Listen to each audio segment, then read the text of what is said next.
Coming to paperback and e-readers from SJS Direct, Isis, House of Isis, the goddess next door takes on a hustling Hotep high priestess in Harlem in this Afrocentric Isis series adventure. Pre-order Isis, House of Isis on Amazon.com today. This is going to be part 3 to my video series, The Decline of White Supremacy, and in this video I'm going to talk about the psychological reasons behind the decline of white supremacy. Now, when it comes down to white supremacy, its core foundation was the fact that males were leaders and authority figures. And because males were seen as leaders and authority figures, males knew to put other males first in order to maintain their power and their authority over the world and the world's resources. This is how people gained the psychological thinking that white males were the most powerful, and how they learned to believe that white males were supreme, because everywhere they went, the people who wielded power were white men. And because white men controlled the economic resources, the religious platforms, the social platforms, and all the cultural platforms, this is what led to people believing that white supremacy was the supreme power, and that white males in some ways were like a god over the world. Unfortunately, this frame of thinking has changed over the last 100 years, and it started to change when we started to have the women's suffrage movement. Now, the white males, believing that they would be able to maintain and control power, decided they would share a little power by giving females the right to vote. Unfortunately, this led to a bit of a domino effect as females started entering the workforce during World War II, and then after that came the feminist movement, and then females started demanding more power. And because they started to demand more power, the white supremacist, fearing black power, decided he would give the white female power, believing that if he gave the white feminist power, they would be able to share power in society, and still the white male would remain supreme. Unfortunately, he did not see how this was going to lead to the complete decline of white supremacy, because what the old African proverb has said is, a race can rise no higher than the moral position of its women, and as the woman goes, so goes the race. Unfortunately, the compromise that white supremacists made with the feminists was they didn't understand that the feminist was a completely amoral and immoral woman, and her direction was to just do whatever she wanted with no sense of responsibility. And that took the race in a state of decline, because as the female gained more economic power through the subversion of affirmative action, because affirmative action was originally designed to give black men economic power and equal opportunities, but white supremacists decided to subvert that program and give white females power. What the white males did was they literally undermined the next couple of generations, because as the children of the who were born in the 1960s were born, they were learning a completely different culture than the children who were born before them. The children born before the 1960s and 1970s learned a culture of white supremacy, and they learned a culture of male authority. Because they learned a culture of male authority from their mothers, and they saw submission modeled for them as a social norm, the men there were completely different. Whereas the men born after the feminist movement, this was the first generation of beta males. And beta males, they again are born to learn that they submit to female authority figures, and females are supreme. And this is what led to the domino effect, which led to the complete decline of white male supremacy, because after that generation of beta males was born, we went from a state of white males and white male authority into a gynocentric state of white female authority. And over the last 40 years, this has been the condition of the West, the entire West, from the US to Europe and any other country that is a part of white male supremacy. has become a gynocentric state. And it's going to remain a gynocentric state of white female supremacy because women now control the economy in most of these countries and they control most of the jobs. And men are going to have a hard time turning things back if they can possibly even can do it due to the psychological conditioning of the last two generations. Due to the social engineering of the beta male, the beta male is not equipped to be a leader or an authority figure as a man. He's not able to have male authority because he has been raised to believe that females are the leaders and authority figures. Moreover, he has learned to believe that he is second best, and he has learned to put himself in a secondary position.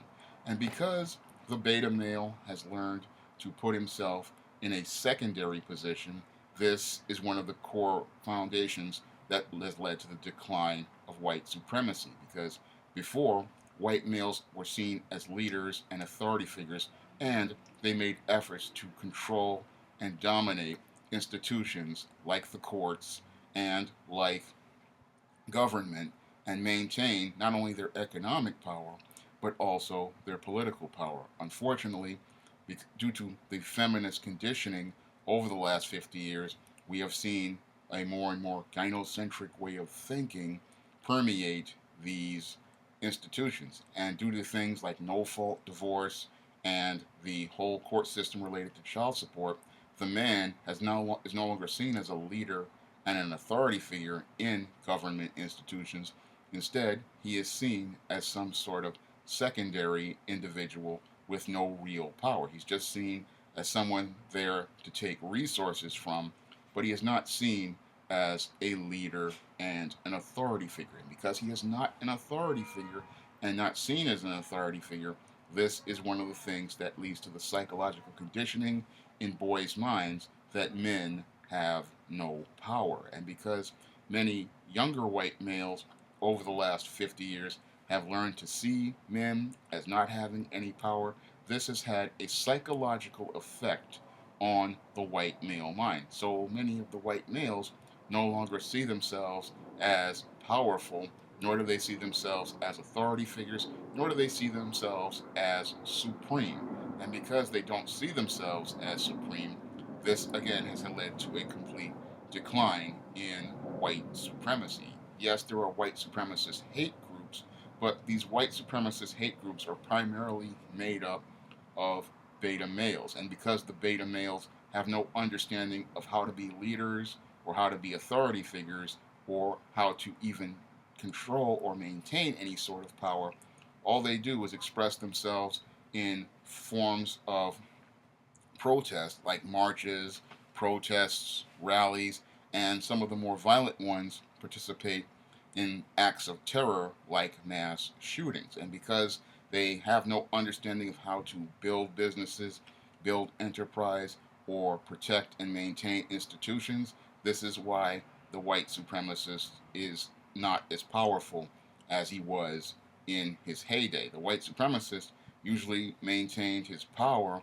not only through acts of terror like the Ku Klux Klan used to participate in when they would burn down towns like Rosewood and lynch black people, but they would also maintain their power by controlling things like the courts, things like the business world, and things like the politicians in their area. Unfortunately, because many of the white males before in the 1960s wanted to maintain their white supremacy, ironically, what they did was they gave the white females power, and when they gave the white females power, what happened was it became a gynocentric state. And with the gynocentric state gaining more and more power, this is what has led to many white males now feeling marginalized in society. Now, black men and other men of other races have felt marginalized for years, but now white males are feeling marginalized because they now understand that the white male is no longer the most powerful person in the world. The white male is no longer a male authority figure.